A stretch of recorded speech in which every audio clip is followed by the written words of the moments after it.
हम लोग आवाज उठाएंगे तो नक्सलवाद उग्रवाद के नाम पर या तो गोली मार देगा या तो जेल में ठूस देगा। ये हालत है। और इसीलिए हमने तय किया है, अभी तो ये लोग विस्थापन आयोग बोले सरकार बनेगा तो हम लोग बनाएंगे, ये लोग आएगा तब में बनाएगा। हम लोगों ने तो विस्थापन आयोग बना दिया है और आने वाला समय में इन सभी कंपनियों से हिसाब किताब करके चुकता किया जाएगा, कितने लोगों की जमीनें गई, कितने लोगों को मुआवजा मिला और कितने लोगों को नौकरी मिला। 75% स्थानीय लोगों को नौकरी मिलना चाहिए, ये हम लोगों ने कानून बना दिया। इसको कानून को लागू करने के लिए हम लोग को फिर से सरकार बनाने की आवश्यकता है। इसीलिए हर हाल में आपको यहाँ पर महागठबंधन को चुनाव जिताना है। इसीलिए आपके बीच में महागठबंधन में 3 नंबर में ईवीएम मशीन, तीर धनुष छाप है। अभी ऊपर में बहुत तीन लोग मंडरा रहा है हेलीकॉप्टर से, तीर धनुष तानिए और सबको ऊपर से नीचे गिराने का काम कीजिए।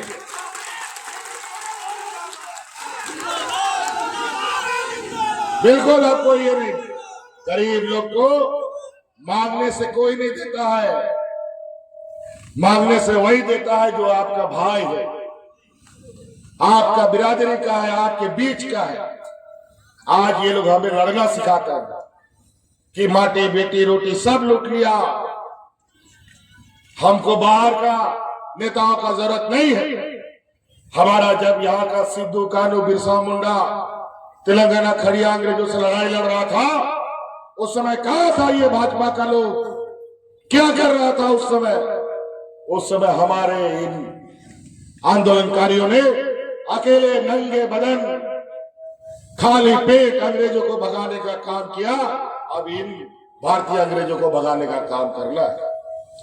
इसीलिए व्यापारियों, एक तरफ व्यापारियों की जमात, एक तरफ गरीब गुरबा लोगों की जमात के बीच में ये प्रतिस्पर्धा है। आज हम लोग के कार्यकाल को इन लोगों ने पूरा भी नहीं होने दिया और ये लोग आज सरकार में आने का एक सोची समझी षड्यंत्र के तहत आ रहे हैं। अभी हर चुनाव में सांप्रदायिक दंगे, सांप्रदायिक तनाव फैलाने का काम करता है।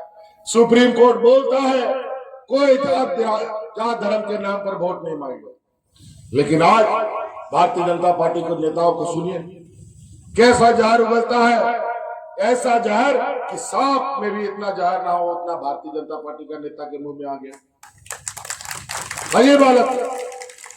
इसलिए साथी बहुत ज्यादा नहीं कहते हुए अभी हमें और लंबे सफर पे जाना है। अभी कोल्हान के क्षेत्रों में भी जाना है, कई कार्यक्रम में है।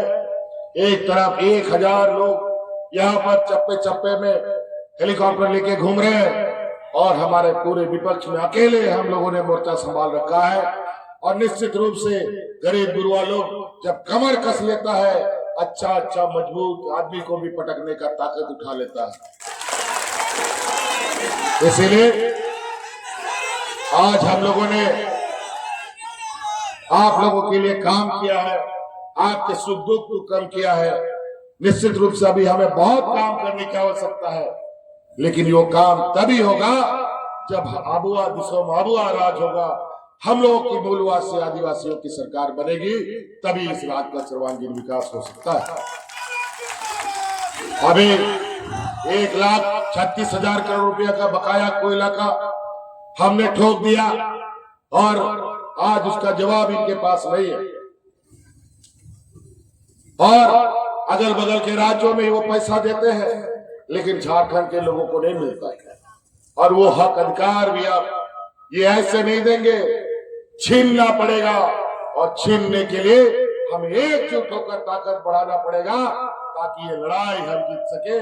जैसे किसानों ने काला कानून वापस करने के लिए 1 साल तक दिल्ली को घेरे रखा, अब हम लोगों को भी अपना अधिकार लाने के लिए एकजुट होकर के ये राजनीतिक लड़ाई जीतना पड़ेगा। तो कई ऐसे विषय हैं साथियों, तो समय के अभाव में हम नहीं बात कर पा रहे। और यहाँ बहुत हमारे समुदाय के लोग हैं, कोई बिखरे नहीं। देखिए अगड़ा पिछड़ा के नाम पर ये वोट मांगेंगे, हिंदू मुस्लिम करेंगे, जात बिरादरी की बात करेंगे।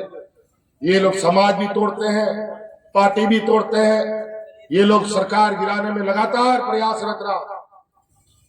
आज हमारे सरकार को गिराने के लिए ये लोग प्रयास रहे, लेकिन हम लोग एकजुट रहे। और आज यही वजह है कि पहली बार गैर भाजपा सरकार पूरे साल तक इस राज्य में राज करी है। कोरोना की लड़ाई भी हम जीते, गरीब गुरुआ के हक अधिकार भी गांव गांव पहुंचाने के काम में लगे। और आज पूरे राज्य के गांव गांव से ये खबर है कि निश्चित रूप से फिर से ये सरकार यहाँ के मूलवासी आदिवासी की सरकार बनानी है। तो साथियों, इन्हीं बातों के साथ हम अपनी बातों को समाप्त करना चाहेंगे। बहुत बहुत धन्यवाद सबको। जय हिंद, जय झारखंड, जोहार। जिताइएगा ना। 3 नंबर ईवीएम मशीन पर वोट दबाना है। इतना वोट दबाओ